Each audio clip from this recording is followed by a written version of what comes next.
আল্লাহ যুবকদের হেদায়েত দান করুন। শুনে যাও যে কথা আমি বলতে চাচ্ছিলাম, শিরিক কত বড় মারাত্মক, গভীর মনোযোগ দিয়ে শোনেন। এইবার ওই মুসলমান ওই পথ দিয়ে হেঁটে যায়, জালেম বাদশার লোকেরা ডেকে বলে প্রতিমার নামে কিছু দিয়ে যাও। ইমানদার ডেকে বলে ভাই প্রতিমার নামে আমার পক্ষে থেকে কোনো কিছু দেওয়া সম্ভব নয়। ইমানদারের কথা শুনে জালেম বাদশার লোকেরা ডেকে বলে শোনো, তোমার দেওয়ার যদি সামর্থ্য না থাকে, কিছু দেওয়ার মতো না থাকে, ওই যে প্রতিমার নাকে ডোকা একটা মাছি ভরে আছে, ওখান থেকে একটা মাছি প্রতিমার নামে মেরে তুমি চলে যাও। ইমানদার চিন্তা করলে একটা মাছি মারলে কেমন অপরাধ হবে। এইবার একটা মাছি মেরে লোকটা ইমানদার নিরাপদে চলে গেল। কিছুদিন পরে আর একজন ইমানদার হেঁটে যায়, জালেম বাদশার লোকেরা ডেকে বলে প্রতিমার নামে কিছু দিয়ে যাও। ইমানদার ডেকে বলে ভাই প্রতিমার নামে আমি কিছুই দিতে পারবো না। ডেকে বলে শোনো, দেওয়ার মতো সামর্থ্য যদি না থাকে, কয়েকদিন আগে তোমার মতো একজন ইমানদার, তাকে আমরা একটা মাছি মারার সুযোগ দিয়েছিলাম, ওই একই অফার তোমাকেও দিলাম, প্রতিমার নামে একটা মাছি মেরে যাও। ইমানদার ডেকে বলে ভাই প্রতিমার নামে কিছু তো দেব না, মাছি মারার মতো সামান্য শিরিকও আমি করব না। জালেম বাদশার লোকেরা ডেকে বলে বাদশার আইন কি ভুলে গেছো? হয় একটা মাছি মারবা, না হলে এক কপি দেহ থেকে কাল্লা ফেলায় দিব। ইমানদার ডেকে বলে কাল্লা দিতে রাজি, আল্লাহ দিতে রাজি নাই। আল্লাহু আকবার। দুই তিনবার অফার করলে, লম্বা ঘটনা আমি সংক্ষিপ্ত করে বলি। জালেম বাদশার লোকেরা বলতেছে শেষবারের মতো বলতেছে হয় একটা মাছি মারবা, না হলে এক কপে দেহ থেকে কাল্লা ফেলে দেব।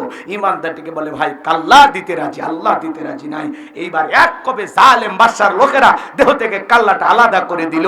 আমার ভাইরা, আমার নবী তখন বললেন আমার সাহাবীরা, যে ব্যক্তি মাছি মেরে নিরাপদে চলে গেল, ও মাছি মেরে নিরাপদে যায় নাই, ও মাছি মেরে নিজেকে জাহান্নামে নিয়ে গেল।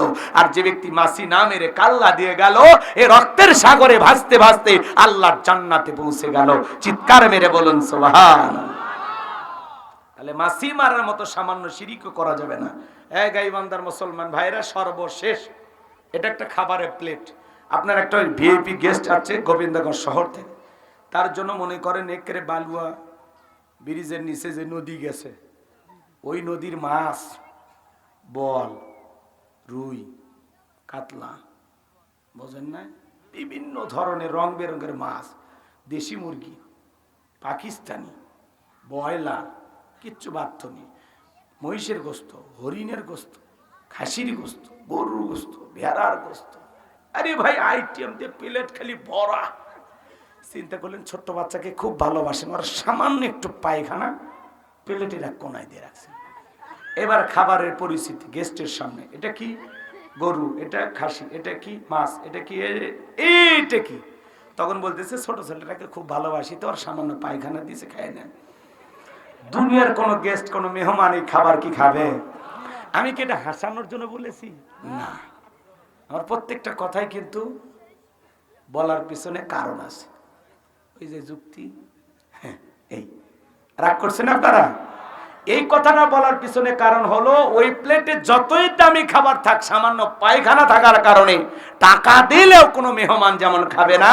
আপনার আমল নামার প্লেট আছে, এই প্লেটে নামাজ, রোজা, হজ, যাকাত, অনেক আমল আছে, অনেক ভালো ভালো আমল আছে প্লেটের ভিতরে সাজানো, কিন্তু ওই প্লেটের কোনায় যদি সামান্য শিরিক মিশ্রিত থাকে, ওই শিরিক মিশ্রিত থাকার কারণে কোনো আমল, ইবাদত আল্লাহর দরবারে কবুল হবে না। আপনার ওই শিরিক মিশ্রিত থাকার কারণে সমস্ত আমলগুলোকে আল্লাহ তাআলা বরবাদ করে দিবেন। কথা বলেন ঠিক কি না?